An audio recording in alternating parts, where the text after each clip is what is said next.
We're ready to go off-roading in the Pajero Sugarbelt 400. It was that time of year again in KwaZulu-Natal, with all systems go for the most important event on the province's annual motorsport calendar.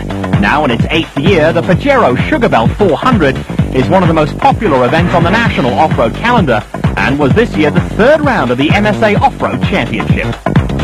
The Pajero Sugarbelt 400 again drew a huge entry, with special vehicle, production vehicle, motorcycle and quad racer competitors all converging on Eston.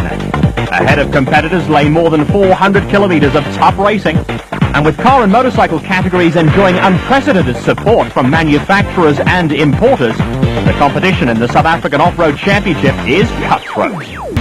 The Pajero Mitsubishi 400 was based in Eston, with the course made up of east and west loops of just over 100 kilometers. Competitors had to complete each loop twice. Time to check out the four-wheel categories on the Pajero Sugarbelt 400. All the big guns were out in force in the special and production classes at the Pajero Sugarbelt 400. Apart from Pajero, this season sees factory-supported teams from the likes of Toyota, Nissan and Colt, and winning on the national circuit is now more important than ever. After 2 successive wins for Neil Woolrich and Kenny Schulthammer, the Pajero camp were hoping for a hat-trick in round 3 of the series and were full of confidence. For reigning production vehicle champions R.P. Reinecker and Robin Houghton in the Castrol Toyota Land Cruiser, the competition has never been tougher. Also back in harness this year is former champion Hannes Krobler from the Nissan stable, with rally driver Enzo Kuhn spearheading the Colt Challenge, with mentor Sorrel Fadamerva sharing the SALive.com Jeep Cherokee with Arthur Abraham. Going into the 400, Class A in the special vehicle class was led by Shamir Variawa and experienced former champion Bucks Carolyn in the Cornbake Jimco. Variawa and Carolyn were just 3 points clear of Henry Costain and Renier Juster, with John Weir Smith and Jeff Binnett 3rd in the Dark Dog Raceco. While Variawa and Carolyn were looking for a rich haul of points from the KwaZulu-Natal outing, Class B leader Heel Nell was adopting a somewhat cautious approach.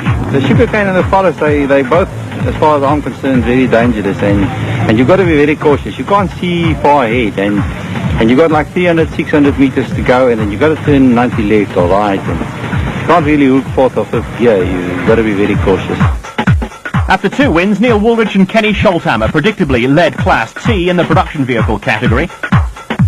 Top of the pile in Class D were Pete Haasbroek and Christo Bosch in a Toyota Land Cruiser, with Philip Buerter and Guillaume Kneip leading Class E in a Toyota Hilux, with Buerter a little surprised at the status quo. Actually, it's a surprise to me that I'm leading this race so far, because I wasn't expecting it. Well, I don't know what to say.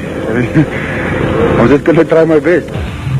There's a peculiar law in off-road racing that dictates events must get underway while most sane people are still warmly tucked in bed. The sun had not yet risen when competitors were attending a driver's briefing where clerk of the course, Rex Forum, was detailing changes to the route. And while he was running through his notes, pre-race favourite Neil Woolrich was preaching caution out on the route, while Atang Mahafaneni, partnering Bevan Berthold in the Speed Stick Raceco, was predicting a win. The idea of today is just to make sure that you keep it on the track. I think you go off the track, you're going to lose a lot of time. So I think a lot of concentration, especially on the first lap of the first loop, because it'll be virgin ground. Yeah, just a lot of concentration. We have a very fit car. Hopefully me and my driver are fit, and we should do well today. We've been unfortunate the past few races, and this time around we'll do it. The clock of the course was back in action, orchestrating the start, with Shamir Variawa and Bucks Carolyn setting off after time trial winners Bevan Berthold and Atang Mahafaneni.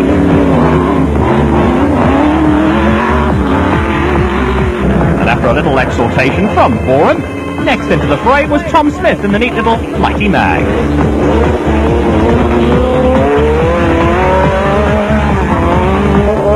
Next up were Brandon Harkus and Rechard Rutz in the Golden Data Raceco, with a big crowd out early in the morning to watch the start of proceedings. Manfred Schroeder in the Pennzoil Orco, another of the single-seaters in the event, set off ahead of the Pajero of Neil Woolrich and Kenny Schulthammer after a fine time trial performance.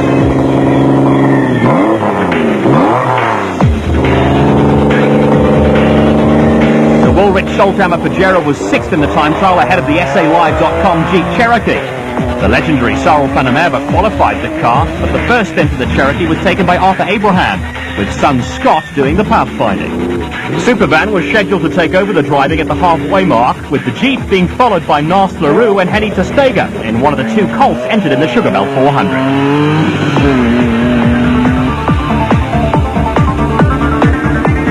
As anticipated, the route was wet and slippery in sections, with Johan and Frida van Jarsveld showing plenty of caution. The pair were caught up in a duel with Lawrence Duplessis, and while they sniped away at each other, there was an early hiccup for reigning production vehicle champions Arthur Reinecke and Robin Houghton in the factory Castrol Toyota Land Cruiser running in Class T.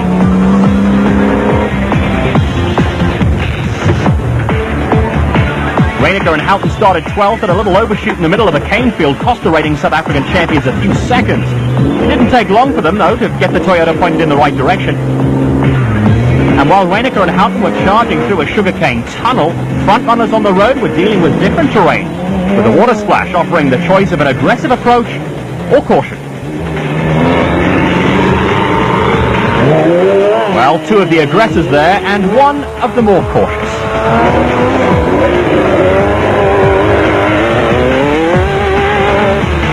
And that cautious approach was also the route chosen by Shamir Variauer and Bucks Carolyn in the Cornbake Jimco. Carolyn is hugely experienced as a driver and navigator, and obviously wasn't looking to tempt the racing gods. With positions on the road constantly changing, the Variauer-Carolyn car was now ahead of Bevan Bertolt and Atang Makakhaneni in the Speedstick Raceco. Looking for their first win of the season, South African production vehicle champions Arthur Reinecke and Robin Houghton were building up a header's theme, with the water splash no obstacle to the big Castrol Toyota Land Cruiser. Reinecke and Houghton had moved ahead of the father and son team of Frans Chepek Sr. and Jr., with the Epson V Motors Raceco pair the reigning South African special vehicle champions. Following the Chepeks were Yucky Hubert and Donnie Smith in the Jojo Tanks 4x4 VW Beetle, powered by a turbocharged Volvo engine. They were going along steadily enough, but behind them there was a queue of special vehicles that included the Dark Dog entry of John Weir Smith and Jeff Nick.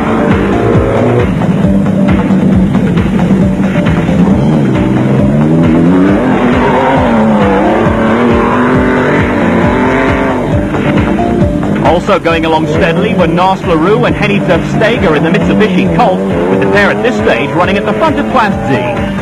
Right behind them were early Class E leaders Andrew and Chris Birkin, who were looking to improve their lot after going into the Pajero Sugarbelt 400 lying joint third in the Class E Championship.